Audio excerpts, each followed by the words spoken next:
You hungry? Let's make a snack. In this bowl, I have catfish fillets that I just cut in half. I'm gonna start by seasoning this with some sazon, not made from Goya.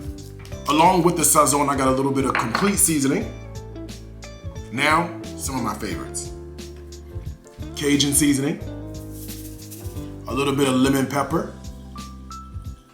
a little bit of Old Bay, garlic powder, onion powder, one of my favorites, dried fennel, and then a pinch of kosher salt.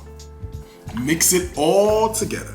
If it's not seasoned like this, I don't want it, okay? I need every piece to be coated in seasoning. Now we add in some buttermilk. Let's make the dredge. Flour, cornmeal, preferably stone ground, cornstarch, and some Cajun seasoning. Get a fork and give this a mix. Now we take the seasoned catfish and add it to the dredge. Give it a toss. Make sure you get it in all the nooks and all the crannies.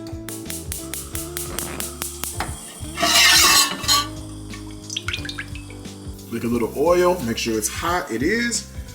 We're shaking off the excess and then right into the hot oil.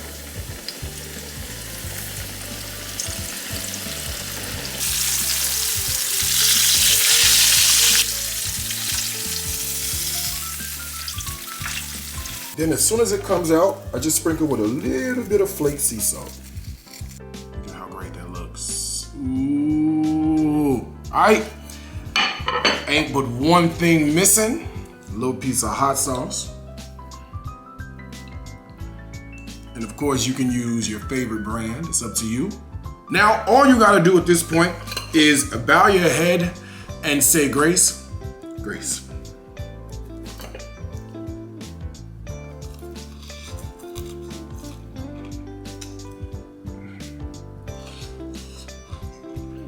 Mm.